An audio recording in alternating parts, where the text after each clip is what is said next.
विदौ ग्लुप्तदण्डाज्वलीलत्रिताण्डा निरस्ते बशुण्डाद्विषत्कालदण्डा हरेन्द्रारिषण्ड जगत्रणशोण सदा ते प्रचण्ड श्रये बाहुदण्ड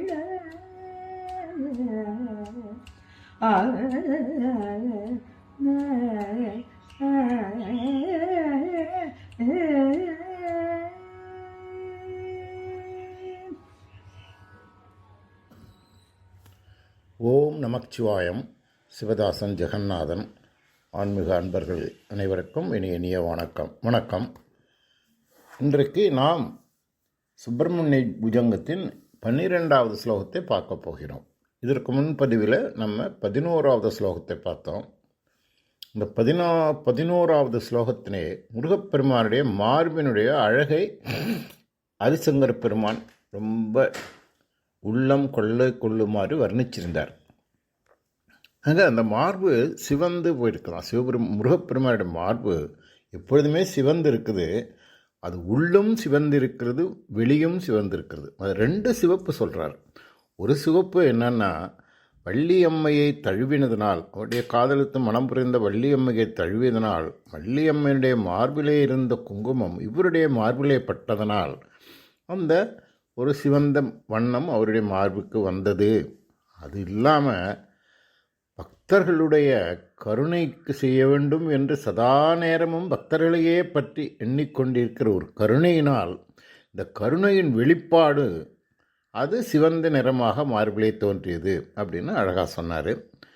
இன்றைக்கு அடுத்தபடியாக அவருடைய கரங்களை பற்றி சொல்ல போகிறார். ஏன்னா இப்போ நம்ம முருகப்பெருமானுடைய பாதாதி கேச வர்ணனைகளை பார்த்துட்டு வரோம். பாதம் பார்த்தோம், முழங்கால் இடுப்பை பார்த்தோம், அப்புறம் மார்புகளை பார்த்தோம். இன்றைக்கி கரங்களை பற்றி பார்க்க போகிறோம். அவருக்கு 12 கரங்கள்.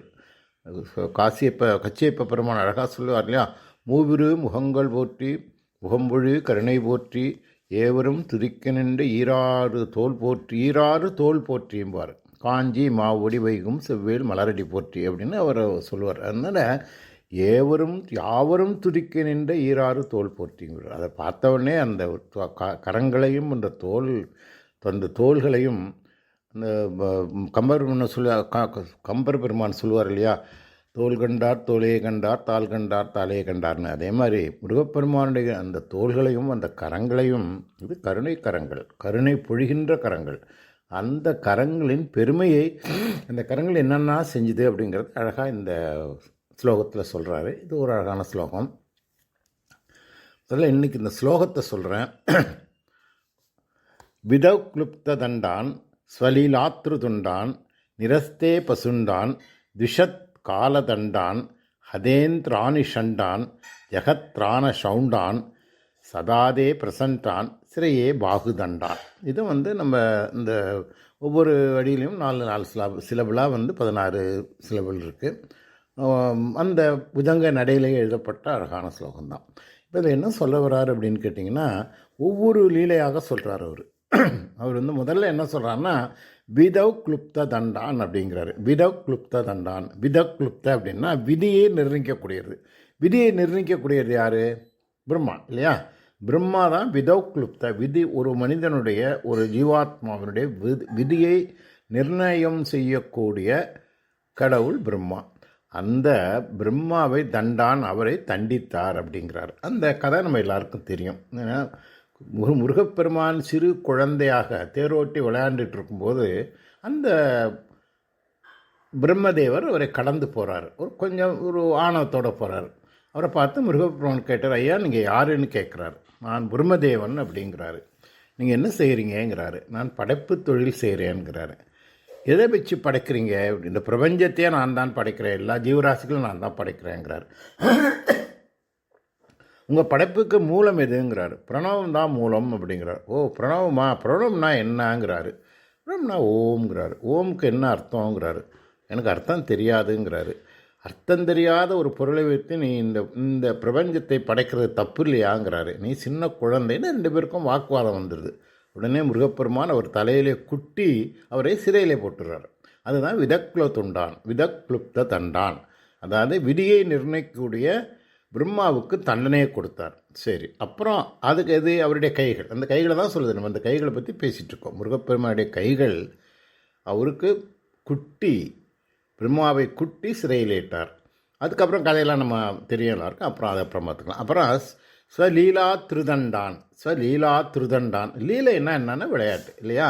இப்போ திருதண்டான், அண்டம்னா உலகங்கள் இல்லையா? பல அண்டங்கள் இருக்குது. திருதண்டான், இந்த பல கோடிக்கணக்கான அண்டங்கள் இருக்குது இந்த பிரபஞ்சத்தில்.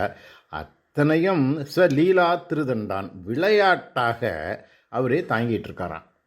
முருகப்பெருமான் இத்தனை அண்டங்களையும் ஸ்வலீலா திருதண்டான் விளையாட்டாக தாங்கி கொண்டிருக்கிறார். அதுதான் ஸ்வலீலா திருதண்டான் அப்படிங்கிறாரு. அப்புறம் நிரஸ்தே பசுண்டான். இந்த பசு அப்படின்னு கேட்டிங்கன்னா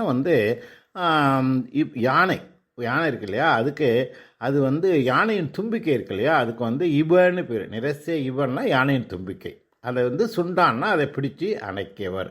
யானையை தும்பிக்கை, ஒரு குழந்தை, சின்ன குழந்தை, பெரிய யானை எவ்வளோ பெருசு, அந்த யானையை தும்பிக்கையை பிடிச்சி தலையை சுற்றி அடித்து தூக்கி வீசி அந்த யானையின் மதத்தை அடக்கினார் அப்படின்னு புராணங்கள் இருக்குது. இதில் முக்கியமான விஷயம் நமக்கு என்னன்னு தெரியும்னா, யானைக்கும் முருகப்பெருமானுக்கும் உள்ள உறவு நமக்கு வள்ளி கதையில் தெரியும். உங்களுக்கு வள்ளியை முருகப்பெருமான் இந்த தணிகை மலையிலே போய் ஓடி காதலிச்சார். ஆனால் வள்ளிக்கு வந்திருக்கிற முருகன் தான் தெரியாத போது அம்மையார் வள்ளி அம்மா இவரை தவிர்த்துக்கிட்டே வந்தாங்க. அப்போ இப்படி இதை பண்ணுறதுன்னு சொல்லிட்டு கடைசியில் அண்ணன் கணபதியை வேண்டும்போது அவர் சொன்னார், நீ பயப்படாத, நான் ஒரு யானை மாதிரி போகிறேன், யானையாக போனால் என்னை பார்த்தோன்னா வள்ளி பயந்து உன்னை கட்டி பிடிச்சிடுவா, அப்புறம் உங்களுக்குள்ள காதல் உண்டாயிடும்னு சொன்ன உடனே கணபதி விநாயக பெருமான் பெரிய யானை உருவம் எடுத்து வள்ளிக்கு முன்னாடி போய் நிற்கிறார். அதை பார்த்த உடனே வள்ளிக்கு பயம் இப்போ ஓடி போய் முருகப்பெருமான அவரை கட்டி பிடிச்சிக்கிறாங்க. அவங்க கட்டி பிடிச்சிக்கும் போது அவங்களுக்குள்ள ஒரு காதல் மலருது. அது நல்ல பேர். அப்போ முருகப்பெருமான் திடீர்னு ஒரு கோபம் வந்துடுறதா சொல்கிறாங்க. என்னுடைய மனதுக்கு இணைந்த இந்த வள்ளியை நீ பயமுறுத்தியா அப்படின்னு இந்த யானையை தும்பிக்கை பிடித்து சுழட்டி அடித்தார் அப்படின்னு ஒரு வரலாறு சொல்கிறாங்க. அது இல்லாமல் யானை என்பதே இங்கே என்னன்னு கேட்டிங்கன்னா ஆணவம். இந்த யானைங்கிறது, இந்த பெரிய யானைங்கிறது ஒரு ஆணவத்தை குறிக்கிறது. இந்த ஆணவத்தை முருகப்பெருமான் அடக்கினார் அப்படிங்கிறது தான் இதை நிரஸ்தே பசுண்டான் அப்படிங்கிறத இந்த நாமாவளி சொல்லுது. அதுக்கடுத்தது நிரஸ்தே பசுண்டான் திஷஸ் காலதண்டான் அப்படின்னா, திஷம்னா என்ன? 12. திஷம்னா 12 இல்லையா? திவிதின்னா 2, துவேஷம்னா 12. அந்த 12 காலதண்டான், 12 காலனை தண்டம் பண்ணார், காலனை தண்டித்தார். காலன்னா யாரு? காலன்னா யமன் இல்லையா? மிருத்யு. அந்த மிருத்யுவை தண்டித்தார். எதனால் தண்டித்தார்? துஷஸ்னா 12 என்பது அவருடைய கரங்கள். 12 கரங்கள் கொண்டவர் இல்லையா? முருகப்பெருமானுடைய கரங்கள் 12. அந்த 12 கரங்களினால் முருகப்பெருமான் காலனாகிய யமனையும் தண்டித்தார் அப்படிங்கிறது தான் துஷஸ் காலதண்டான். இது எப்போன்னு நமக்கு உள்ள சந்தேகம் வரலாம். நமக்கெல்லாம் தெரிஞ்சது காலனை தண்டித்தவர் சிவபெருமான் காலனை திருக்குடையூரிலேயே மார்க்கண்டேயனை உயிர் பறிக்க காலன் வந்த பொழுது நீ தள்ளிப்போன்னு சொன்னார்.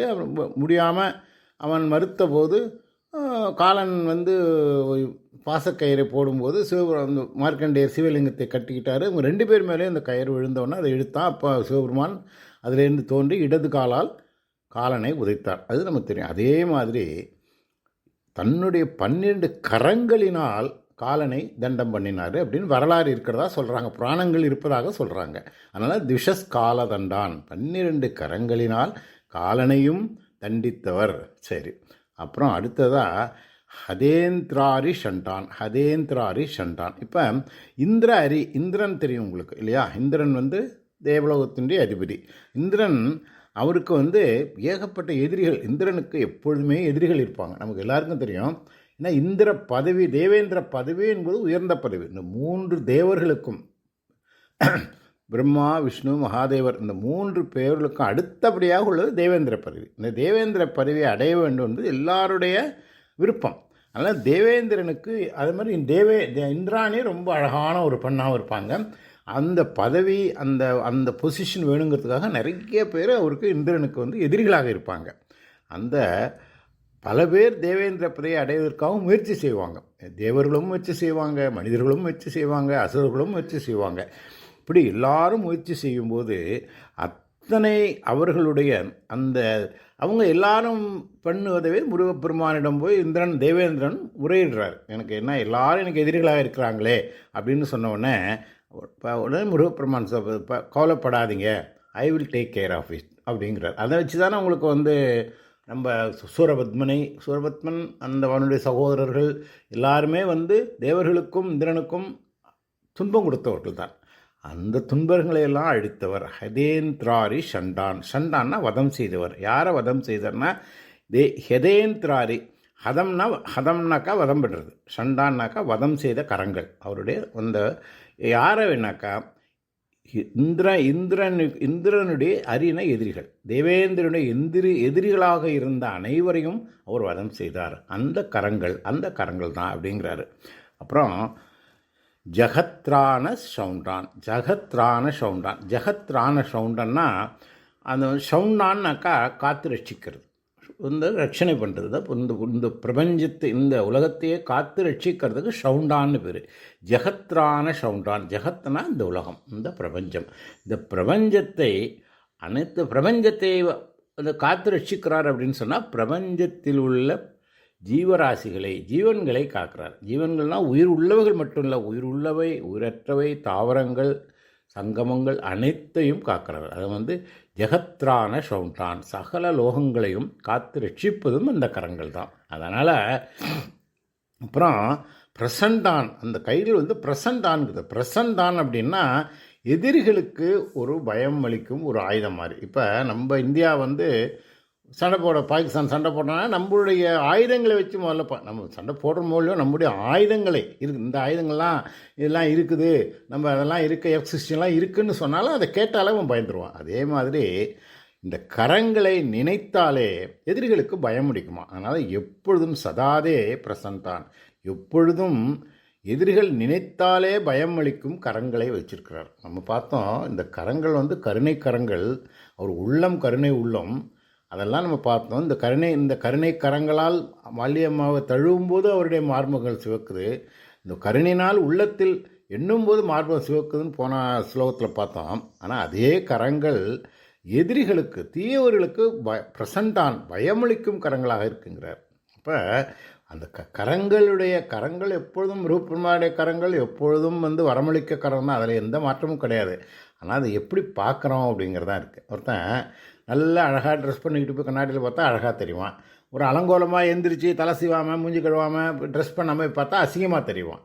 அதே மாதிரி நல்லவர்களுக்கு சிவபெருமானுடைய கரங்கள் உன்னதங்களை மகிழ்ச்சியையும் வரங்களையும் அளிக்கக்கூடிய கரங்களாக இருக்கின்றன. ஆனால் தீயவர்களுக்கும் எதிரிகளுக்கும் பயமளிக்கும் கரங்களாக இருக்கிற அதுதான் வந்து பிரசண்டான் அப்படிங்கிறார். சதான எப்பொழுதுமே தீவர்களுக்கு அந்த கரங்களை கிட்ட போக வேண்டாம், ஒரு கையை காட்ட வேண்டாம், அதை நினைச்சாலே பயம் அப்படிங்கிறாரு. பாகு தண்டான், பாகு அப்படின்னா அந்த கரங்கள் தான். அதை பாகு தண்டான் சதா அரசியன்னா வணங்குகிறேன், பற்றுக்கோடாக கொண்டிருக்கிறேன். எப்பொழுது சதா காலம் முழுவதும் காலையில் இமைப்பொழுதும் நீங்காதான் தாழ்வார்கள்னு சொன்னீங்களா, சிவபெருமானுடைய எண்ணம் இமைப்பொழுதும் நீங்கக்கூடாது அப்படின்னு. நமச்சிவாய வாழ்க நாதன் தாழ்வாழ்க இமைப்பொழுதும் நெஞ்சில் நீங்காதான் தாழ்வாழ்கன்னு மாணிக்கவாசக பெருமான் சிவபுராணத்தில் சொல்கிறார் இல்லையா. அதேமாதிரி சதா எல்லா நேரத்திலும் நான் வந்து ஒரு பற்றுக்கோடாக முருகனுடைய கரங்களையே நம்பி உன்னையே நான் எண்ணிக்கொண்டிருக்கிறேன். பாகு தண்டான், அந்த உன்னுடைய நீண்ட அழகிய கரங்களையே நான் எண்ணிக்கொண்டிருக்கிறேன் அப்படின்னு சொல்லி இந்த ஸ்லோகத்தை முடிக்கிறாரு. அழகான ஸ்லோகம். இதை வந்து விதக்லுப்த தண்டான் ஸ்வலீலாத்ரு தண்டான் நிரஸ்தே பசுண்டான் திஷத் காலதண்டான் ஹதேந்திராரிஷண்டான் ஜகத்ரான சவுண்டான் சதாதே பிரசண்டான் ஸ்ரீயே பாகுதண்டான் அப்படிங்கிறது ஒரு இந்த ஸ்லோகம். இது வந்து நம்ம படிப்படியாக நம்ம பாதாதிகேச வர்ணையில் இப்போ நம்ம வந்து இது வரைக்கும் வர்ணிக்கு தோலையும் கைகளையும் வர்ணித்தார். அடுத்த வர்ணையில் முகங்களை வர்ணிக்க போகிறார். 13வது ஸ்லோகத்தில் அவருடைய முகத்தினுடைய வர்ணனை வரப்போகுது. இப்போ இந்த நான் உங்களுக்கு பதம் பதமாக இப்போ விளக்கம் சொன்னேன். இப்போ ஒரு பொதுவான விளக்கத்தை உங்களுக்கு சொல்கிறேன். முருகப்பெருமான் அவருடைய அவதார மகிமையே கருணை பொழிவதற்கு, அவதார மகிமையை தீமைகளை அழிப்பதற்கு. நீங்கள் அதை அழிப்பதுங்கிறது நம்ம எப்பொழுதுமே பஞ்ச கிரியைகளில் மூணாவது அழிப்பது, 5வது அனுக்கிரகம். எதுவுமே முடிவு அனுக்கிரகம் தான். கடவுளுடைய செயல்பாடுகள் அனைத்திலும், சிவபெருமானுடைய செயல்பாடுகள் அனைத்தும் அனுக்கிரகத்தில் தான் முடியும். நடுவில் வரலாம்னா வரலாம். இப்போ நம்ம ஒரு ட்ராவல் பண்ணுறோன்னு வச்சுங்க, ஒரு ரீச் பண்ணோம். இப்போ காசிக்கு போகணுன்னு நினைக்கிறோம். காசியில் போய் நம்ம விசேஷரை பார்க்கணும், கங்கையில் ஸ்நானம் பண்ணணும்னு நினைக்கிறோம். இப்போ போகிற வழியில் நமக்கு நிறைய இடர்பாடுகள்லாம் வரலாம். ஆனால் நம்ம அல்டிமேட்டாக காசிக்கு போய் அந்த கங்கையில் ஸ்நானம் பண்ணிவிட்டு அந்த கோயிலில் போய் அந்த விஸ்வநாதரை தரிசனம் பண்ணும்போது, அந்த அம்பிகையை தரிசனம் விசாலாட்சியையும் அன்னபூர்ணி தரிசனம் பண்ணும்போது நமக்கு அனைத்தும் மறந்து போயிடும். பட்ட துன்பங்களெல்லாம் மறைஞ்சிடும். அதே மாதிரி என்னதான் செய்தாலும், இந்த பிரபஞ்சத்தில் எந்த செயல்கள் நடந்தாலும் இறுதி அனுபவம் அனுக்கிரகம் தான், இல்லையா? சிருஷ்டி, திதி, சம்ஹாரம், திரோதனம், அனுக்கிரகம் அப்படின்னு 5 தொழில்களையும் சிவபெருமான் தான் நடத்துகிறார். அது 5 பேரை வச்சு நடத்துகிறார். அப்போ படைக்கிறார், படைத்தவர்களை காக்கிறார், தீவைகளை அழிக்கிறார், மாயையை மறைக்கிறார், கடைசியில் அனுகிரகம் பண்ணுறார். அதே மாதிரி இப்போ நீங்கள் ஒன்றுமே இல்லை, சூரசம்ஹாரத்தை, சூரபத்மனுடைய சம்ஹாரத்தை கந்தசஷ்டியில் எடுத்தாலும் சூரபத்மனும் சிங்கமுகனும் தாரகாசுரனும் எல்லா அட்டகாசம் பண்ணாங்க. அவங்க பண்ணாத தீய செயல்களே இல்லை. அவ்வளவையும் மக்கள் பொறுத்து கொண்டு தாங்க முடியாமல் தேவர்களெல்லாம் சிறையிலே போட்டதுக்கு பிறகு இந்திரன், தேவேந்திரன் மற்றவர்களும் தேவர்களும் பரமேஸ்வரனை வேண்ட முருகப்பெருமானை அவர் படைத்தார். முருகப்பெருமான் அவனை சம்ஹாரம் பண்ணுவதற்காக திருச்செந்தூரில் அவனுக்கு அட்வைஸ்லாம் பண்ணார். கேட்கல. சம்ஹாரமும் அவனை தோற்கடித்தார். சண்டையில் தோற்கடித்து பிளந்தார். 2ஆக மரமாக அவன் போன பிறகு அந்த மாமரத்தை இழந்த பிறகு அவன் அப்போ வேண்டான், முருகா, நான் உன்னுடைய பெருமையை உணர்ந்து கொண்டேன், என்னுடைய தவறை நான் உணர்ந்து கொண்டேன், திருத்தி கொள்கிறேன், என்னை மன்னித்து எனக்கு அனுகிரகணம் பண்ணணும்னு கேட்ட உடனே அடுத்த வினாடி அவன் என்ன வேணும்னு கேட்குறார். என்றைக்கும் நான் உன்னுடனே இருக்க வேண்டும். அவன் கேட்குறத பாருங்கள். உலகத்துக்கே தீமை பண்ணிட்டு உலகத்துக்கே கஷ்டம் கொடுத்தவன் அவர்கிட்ட கேட்குறான், தென்னை சம்ஹாரம் பண்ணவரை கேட்குறான், நான் என்றைக்கும் உன்னோடே இருக்கணும் அப்படின்னா ஒரு பாதி மயிலாக்கினார், ஒரு பாதியை கொடியாக்கினார், சேவலாக்கி தன்னுடைய வைத்துக்கொண்டு இன்றும் வைத்து கொண்டிருக்கிறார். அது அனுக்கிரகம். என்ன சொல்கிறீங்கன்னா, கடவுளுடைய கருணை, கடவுளுடைய அல்டிமேட் இது எல்லாருக்கும் கருணை தான். நீங்கள் நம்ம பார்த்திங்கன்னா, இப்போ இந்த உலக பிரபஞ்சத்தில் எத்தனையோ ஜீவராசிகள் இருக்கிறாங்க, எவ்வளோ கெட்டவர்கள் இருக்காங்க, நமக்கே பார்க்குறோம். எவ்வளவு தீயவர்கள், எவ்வளவு மக்களை ஏமாத்துறது, தீமையை செய்கிறது எல்லாம் ஆனால் எல்லாரும் அல்டிமேட்டாக பார்த்தோன்னா என்னைக்காவது ஒரு நாளைக்கு அனைவரும் இறைவனுடைய திருவடிக்கு தான் போகிறாங்க. அதுதான் அந்த கல்பம் முடியும் போது அப்போ எல்லாரும் இறைவனுடைய திருவடிக்கு போகிறாங்க. அப்படின்னா என்ன அர்த்தம்னா, எல்லாரும் மன்னிக்கப்படுவார்கள். எல்லாருடைய துன்பங்களையும் சிவபெருமானோ முருகப்பெருமானோ அழித்து விட்டு தன்னுடைய பாதங்களிலே ஏற்றுக்கொள்வார் அப்படிங்கிறது தான் அர்த்தம். அன்னைக்கு தான் பிரளயம் முடியும். அது கல்பம் முடிகிற காலத்தில் அன்னைக்கு தான் பிரளயம் இந்த கல்பம் முடிந்து பிரளயம் லயமாகி அனைத்தும் இறைவனிடத்திலே ஒடுங்கிடும். அப்போ ஒன்றுமே இருக்காது, சிவபெருமானும் அம்பாளும் மட்டும்தான் இருப்பாங்க.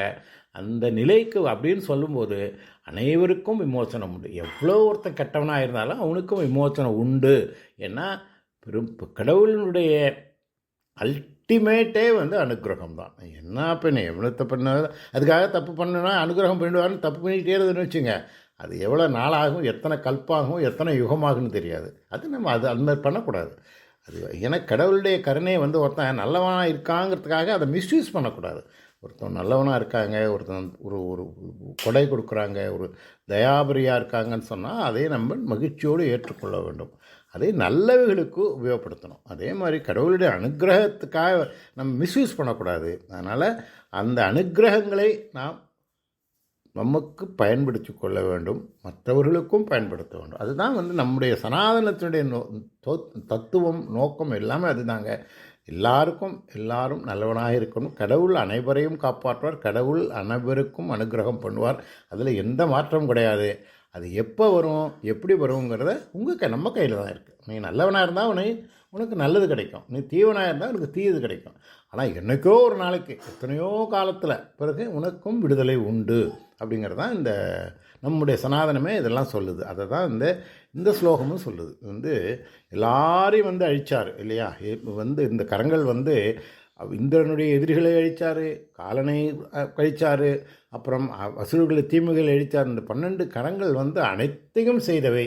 ஆனால் இறுதியில் அந்த கிரகங்கள் அந்த கரங்கள் அனுக்கிரகத்தின் காரணமாக அது முதல் பாட்டில் சொன்னோம். அந்த அனுக்கிரகங்கிற அந்த எண்ணம், கருணைங்கிற உள்ளம் 11வது பாடத்தில் அது உள்ளத்தில் இருக்கிறது. அதனால் ஒரு சிவந்து போகுது, இந்த கருணை உடம்பெல்லாம் சிவந்து போகுது, மார்பெல்லாம் சிவந்து போகுது அப்படின்னு போன பாட்டில் சொன்னார். அதனால் இந்த பாட்டில் மறுபடியும் ஒரு அழகான ஸ்லோகத்தை சொல்லி நிறைவு செய்கிறேன். விதக்லப்த துண்டான் ஸ்வலீலாத்திரு தண்டான் நிரஸ்தே பசுண்டான் துஷஸ்கால தண்டான் அதேந்திரானிஷண்டான் ஜகத்ரான சவுண்டான் சதாதே பிரசண்டான் சிறையே பாகுதண்டான் என்று சொல்லி முருகப்பெருமாளுடைய திருவடிகளையும் கரங்களையும் பணிந்து வணங்கி இந்த பதிவை நிறைவு செய்கிறேன். உங்கள் அனைவருக்கும் சிவபெருமானுடைய கருணையும் முருகப்பெருமானுடைய பேரருளும் சிவகுடும்பத்தின் கடாட்சமும் குறைவில்லாது கிடைக்கும்னு ஒரு வாழ்த்தி நிறைவு செய்கிறேன். அடுத்த ஸ்லோகத்தில் மீண்டும் சந்திப்போம். நன்றி, வணக்கம். சிவதாசன் ஜெகநாதன். ஓம் நமக் சிவாய. இந்த பாடலுக்கு அழகாக டாக்டர் சுகுணா அவர்கள் இந்த ஸ்லோகத்தை அழகாக பாடியிருக்காங்க. அவர்களுக்கும் நன்றியை தெரிவித்துக் கொள்வோம்.